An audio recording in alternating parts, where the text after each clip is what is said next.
సంగారెడ్డి జిల్లా అమీన్పూర్లో ముందస్తు సమాచారం ఇచ్చిన తర్వాతే అక్రమ నిర్మాణాలు కూల్చివేస్తున్నామని తహసీల్దార్ రాధా తెలిపారు.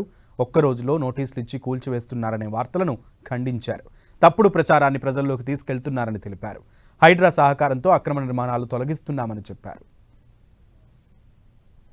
ఇక్కడ కూడా మనం వన్ డేలోనూ నోటీస్ ఇవ్వడం, తర్వాత ప్రాపర్ ఇంటిమేషన్ లేకుండా అట్లాంటివి ఏం జరగలేదు. మనం గత 2022 నుంచి 2023 నుంచి 2024 అంటే గత ఒక 2 years కాలము వాళ్ళకి తెలుసు, నోటీసులు ఇస్తున్నాము, వాళ్ళు రిప్లై ఇస్తున్నారు, కోర్టుకు వెళ్తున్నారు, కోర్టులో ఆర్డర్స్ తెచ్చుకుంటున్నారు. ఇవన్నీ తెలిసిన తర్వాత మాత్రమే మనం ఇవన్నీ జరుగుతున్న క్రమంలో నిన్న మాత్రమే వాటన్నిటిని మనం డిమాలిషన్ చేయడం జరిగింది. ఫర్దర్గా ఒకటి ఏంటంటే మేము మళ్ళీ ఫర్దర్గా ఎంక్రోచ్మెంట్స్ జరగకుండా కూడా ప్రతిసారి మేము డిమాలిషన్స్కి వెళ్ళినప్పుడు కూడా అక్కడ ఉన్న పబ్లిక్కి చెప్తున్నాము, మీడియా ద్వారా కూడా చెప్తున్నాము ఏంటంటే గవర్నమెంట్ ల్యాండ్ అనేది చూడండి, గవర్నమెంట్ ల్యాండ్లో ఎట్లాంటి అమ్మకాలు కొనగాలు జరగవు.